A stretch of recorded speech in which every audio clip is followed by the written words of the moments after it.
এক নজরে প্রাইমারি নিয়োগ পরীক্ষায় আসা মডিফায়ার বা ভাব ফর্ম বিষয়ক প্রশ্নসমূহ।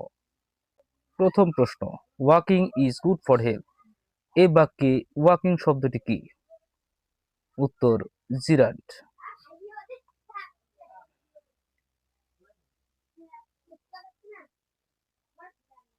The reading of history is interesting. এখানে রিডিং কি হিসেবে ব্যবহৃত হয়েছে? উত্তর, ভার্বাল নাউন, গ।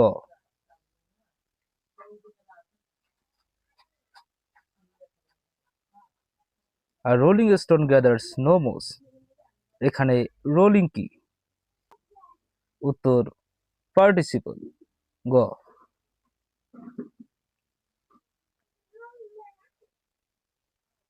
আবারও rolling stone gathers no moss, rolling কি? উত্তর, পার্টিসিপল, খ।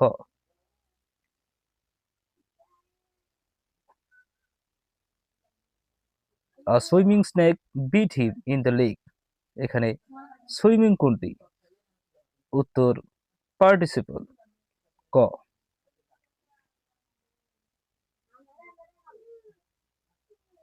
The rolling stone gathers no moss. এখানে রোলিং কি? উত্তর, পার্টিসিপল। ভিউয়ার্স, এখানে আমরা জানি যে একটা সেন্টেন্সের তিনটি অংশ থাকে। একটা হচ্ছে সাবজেক্ট ফর্ম থাকে, একটা ভার্ব ফর্ম থাকে, আর একটা থাকে আমাদের অবজেক্টিভ ফর্ম। এটা আপনারা জানেন। তো সাবজেক্ট অবশ্যই একটা সেন্টেন্সের দুই রকম হতে পারে, একটা নাউন ফর্ম হতে পারে, একটা হতে পারে প্রোনাউন ফর্ম। এটা তো আমাদের সবাইরে জানা, তাই না?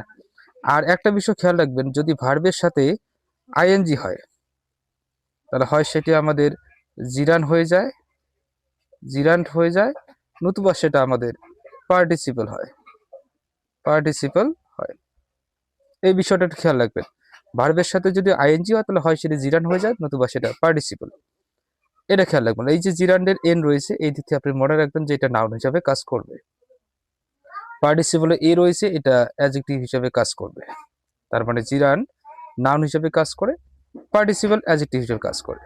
আর এগুলোতে অবশ্যই ভার্ব প্লাস আইএনজি থাকতে হবে। যেহেতু এটা ভার্ব প্লাস আইএনজি, তাহলে এটা আমাদের নাউনের মধ্যেই পড়বে। যেহেতু ভার্ব প্লাস আইএনজি, হয় নাউন হবে নতুবা অ্যাডজেক্টিভ হবে, তাহলে নাউনের মধ্যে পড়বে। আর যদি নাউন হয় তাহলে নিঃসন্দেহে সেটা জিরান্ট হয়ে যায়। আশা করি বিষয়টা ক্লিয়ার।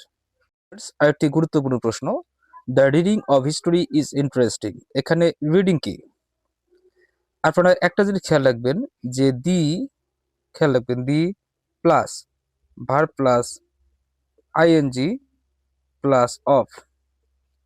যদি the plus verb plus ING plus of দেখেন, মানে আইএনজি যুক্ত যদি আপনারা ভার্ব দেখেন, তাহলে নিঃসন্দেহে সেটিকে মনে করবেন ভার্বাল নাউন, ভার্বাল নাউন। এটা হচ্ছে আমাদের ভার্বাল নাউন, খেয়াল রাখতে হবে এটা হচ্ছে ভার্বাল নাউন। আর এছাড়া যে দি হচ্ছে একটা ডিটারমিনার, ডিটারমিনারের পরে একটি ওয়ার্ড থাকলে সেটা নাউন হয়ে যায়, এটা নাউন, এবং এটাকে বলতে হবে ভার্বাল নাউন। ডিয়ার ভিউয়ার্স, আরেকটি গুরুত্বপূর্ণ প্রশ্ন, আর রোলিং স্টোন গ্যাদার স্নোমস। এখানে রোলিং কি? রোলিংটা কি এটা আমাদের বের করতে হবে। আপনারা খেয়াল রাখবেন যে এ অ্যান্ড বি কে ডিটারমিনার বলে। আপনি এখানে এ অ্যান্ড দি, এই যে আর্টিকেলগুলো রয়েছে, এই আর্টিকেলের পরে যদি আমাদের তিনটা ভাব থাকে, এটাকে 3 বললাম, এটাকে 2 বললাম, এটাকে 1 বললাম, তাহলে শেষেরটা হয়ে যায় আমাদের নাউন। কি হয়ে যায়? নাউন হয়ে যায়। তার সামনেরটা হয়ে যায় অ্যাডজেক্টিভ, অ্যাডজেক্টিভ হয়ে যায়। তার সামনেটা হয়ে যায় অ্যাডভার্ব। এই বিষয়টা একটু মনে রাখতে হবে।